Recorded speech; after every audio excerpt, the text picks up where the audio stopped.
बहुत समय पहले विशालगढ़ नाम का एक राज्य था, जहां के राजा विजयभान थे। विजयभान बहुत ही धनी राजा थे, लेकिन वो अच्छे शासक बिल्कुल नहीं थे। राज्य के प्रजा की समस्याओं पर उसका बिल्कुल भी ध्यान नहीं होता था। उनका सारा ध्यान केवल अपने सजने संवरने पे ही हुआ करता था। विजयभान को नए नए कपड़े पहनने का बहुत शौक था। वो रोज नए नए कपड़े पहनते थे और अपने मंत्रियों से भी राज्य की समस्याओं के बारे में बात ना कर केवल अपने कपड़ों और पहनावे के बारे में ही बातें किया करते थे। क्यों महामंत्री जी, मेरे इन नए कपड़ों की चमक देखो, है ना एकदम सुंदर। अति सुंदर महाराज, अति सुंदर। इन कपड़ों में तो आप एकदम देवता लग रहे हैं।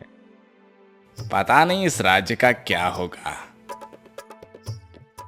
हाँ भाई, बात तो तुम बिल्कुल सही कह रहे हो। हमारे महाराजा को अपने कपड़ों के शौक से समय मिले तभी तो वो प्रजा के बारे में कुछ सोचेगा। इन दोनों की बातें पास ही में खड़ा एक दर्जी सुन रहा था। लगता है महाराजा को सबक सिखाना ही पड़ेगा। ऐसा कह के सुशील दर्जी राज दरबार पहुंचा। महाराज की जय हो। महाराज, मैं सुशील दर्जी हूँ। मैंने दुनिया भर के प्रसिद्ध लोगों के लिए वस्त्र सिले हैं। अति उत्तम, अति उत्तम। हमें वस्त्रों के अच्छे कारीगरों की तलाश रहती है।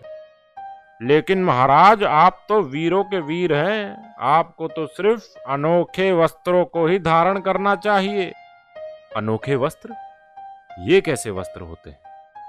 महाराज, मैं आपके लिए एकदम अनोखे वस्त्र बना सकता हूँ, जिसे सिर्फ बुद्धिमान और ईमानदार लोग ही देख पाएंगे। ये तो बहुत ही बढ़िया होगा। इससे मुझे पता भी चल जाएगा कि हमारे कौन से मंत्री और सेवक बुद्धिमान और ईमानदार हैं। पर हुजूर, कपड़े को सिलाने में बहुत ही खर्चा होगा।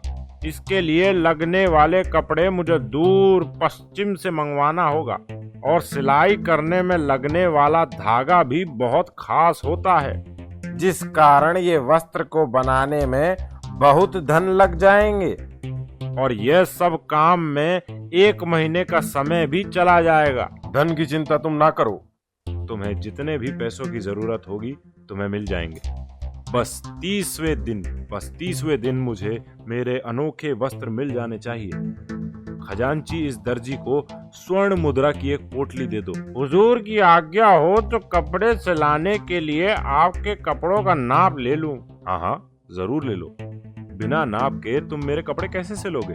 खजांची दर्जी को स्वर्ण मुद्रा से भरी एक पोटली लाकर दर्जी को दे देता है। दर्जी राजा के कपड़ों का माप लेकर और राजा को सलाम कर मन ही मन खुश होते हुए वहां से चला जाता है। ऐसे ही 1 सप्ताह बीत जाता है और फिर महामंत्री, तुम उस दर्जी के यहाँ जाओ और पता करो कि मेरे कपड़ों की सिलाई कैसी चल रही है। जी जी हुजूर, मैं अभी जाता हूँ और पता करता हूँ। ऐसा कहकर महामंत्री दर्जी की दुकान की ओर चल पड़ता है। महामंत्री को अपनी दुकान के पास आता देख सुशील दर्जी सिलाई मशीन पे कपड़े सिलने का नाटक करने लगता है। आइए महामंत्री जी, स्वागत है आपका मेरी छोटी सी दुकान में। तो ये देखिए, महाराज के कपड़े है ना एकदम नायाब। बहुत ही बारीकी से सिलाई कर रहा हूँ मैं इसकी। दिन रात काम चालू है एकदम। महामंत्री को लगा कि अगर उसने कह दिया कि उसे कोई कपड़ा नहीं दिख रहा है तो वो बेवकूफ और बेईमान साबित हो जाएगा। इसलिए उसने कहा, हाँ हाँ, ये तो एकदम सुंदर कपड़ा है। ये तो आपने एकदम उत्तम कारीगरी का उत्तम नमूना है। महाराज इसे देखकर बहुत ही खुश होंगे। तो महामंत्री, कैसी चल रही है मेरे नायाब कपड़ों की सिलाई? महामंत्री झूठ बोलते हुए, एकदम बेहतरीन महाराज, एकदम बेहतरीन। कपड़े इतने सुंदर हैं कि मैं बयां नहीं कर पा रहा हूं आपको। ऐसे ही इंतजार में 2 और सप्ताह बीत जाते हैं। तो राजा ने सोचा कि इस बार महामंत्री जी को ना भेजकर राजकोष के खजांची को भेजता हूं। इससे मुझे पता भी चल जाएगा कि वो बुद्धिमान और ईमानदार भी है या नहीं। वैसे भी खजांची का ईमानदार होना बहुत जरूरी है। खजांची जी, सुशील दर्जी के पास जाके पता करो कि मेरे नायाब वस्त्रों का काम कैसा चल रहा है। जो आज्ञा महाराज, मैं अभी जाता हूँ। खजांची को आता देख सुशील दर्जी कपड़ों को काटने का नाटक करने लगता है। यह देखिए खजांची जी, महाराज के नए कपड़े बताइए कैसे हैं, है ना एकदम नायाब। खजांची को कुछ समझ नहीं आ रहा था। वस्त्र तो मुझे कहीं नहीं दिख रहा है, लेकिन दर्जी के कहे अनुसार मैं भी बेईमान या मूर्ख तो नहीं। हाँ भाई, ये तो तुमने अपनी कारीगरी का बहुत ही उत्तम नमूना पेश किया है। महाराज इस वस्त्र को पहन के बहुत अच्छे लगेंगे। अब मैं चलता हूँ। ठीक है मंत्री जी, महाराज से कह दीजिएगा कि अगले सप्ताह में उनके कपड़े लेकर राज दरबार में पेश हो जाऊंगा। सुशील दर्जी हाथों को कुछ इस तरह किए हुए दरबार में आए जैसे उसने वस्त्र हाथों में ले रखा हो। ये देखिए महाराज, आपका नया वस्त्र तैयार हो चुका है। राजा को किसी भी तरह का वस्त्र उसके हाथ में नहीं दिखाई दे रहा था, तो उसने आश्चर्य में आकर दर्जी से पूछा, कहाँ है मेरा वस्त्र? ये रहा महाराज, मेरे हाथों में। देखिए कितना सुंदर है। और मैंने कहा था ना कि ये कपड़ा केवल ईमानदार और बुद्धिमान लोगों को ही दिखाई देगा। राजा को जैसे ही सुशील दर्जी ने वस्त्रों की नायाब खूबी याद दिलाई तो राजा ने अपनी बात बदल दी। हम तो मजाक कर रहे थे, ये तो बहुत ही आलीशान वस्त्र है। हमारे ऊपर ये वस्त्र खूब जचेगा। क्यों मंत्रियों, कैसा है मेरा ये नया वस्त्र? सभी मंत्रियों ने भी झूठी हाँ कह दिया। बहुत ही सुंदर है, बहुत ही सुंदर है। बहुत खूब, अति सुंदर। इन वस्त्रों में आपको देखकर तो साक्षात देवता भी शर्मा जाएंगे। यही तो मैं भी कह रहा था महाराज।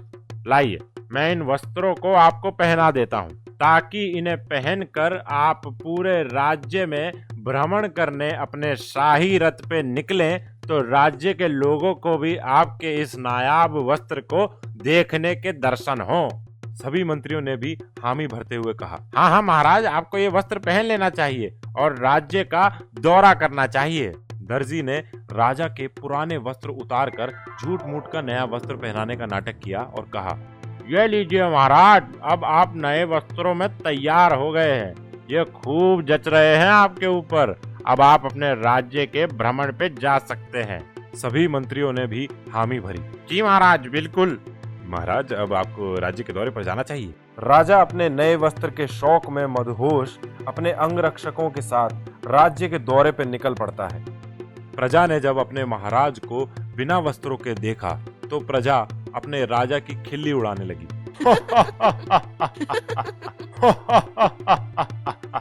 अरे ये राजा को क्या हुआ? बिना कपड़ों के कौन बाहर निकलता है? ये राजा है या मस्करा?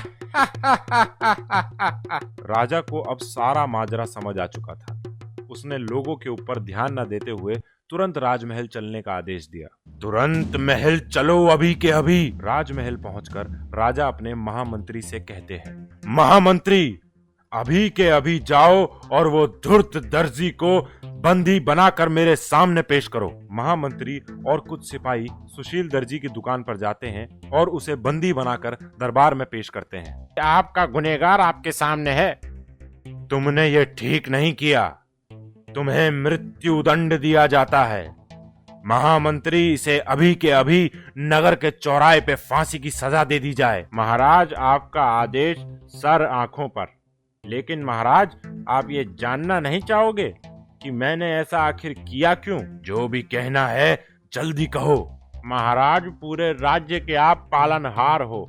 आपकी प्रजा आपके अपने बच्चों जैसी है, लेकिन आप केवल अपने शौक में इतने मग्न रहते हो कि आपको प्रजा की समस्याओं का कोई बोध तक नहीं रहता है। पूरा दरबार सुशील की ये बातें मस्तक झुका के सुन रही थी। प्रजा न जाने किस किस चिंता से और परेशानी से गुजर रही है, लेकिन ना आप और ना ही आपके मंत्रियों को इन चीजों में दिलचस्पी है। इसलिए मैंने इस काम का अंजाम जानते हुए भी ऐसा कदम लिया, ताकि आपको प्रजा के हालातों से अवगत करा सकूं।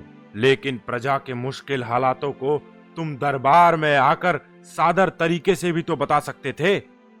महाराज, कई बार कई लोगों ने कोशिश भी की है, लेकिन ना आपको ना हमारे मंत्रियों को उन बातों में कोई दिलचस्पी थी। सुशील दर्जी की बातों को सुनकर पूरा दरबार खामोश था। आज हमें अपनी गलती का एहसास हो गया है। आज से, बल्कि अभी से ही हम अपना सारा समय और राज्य की सारे संसाधन अपनी प्रजा के हित के लिए इस्तेमाल करेंगे।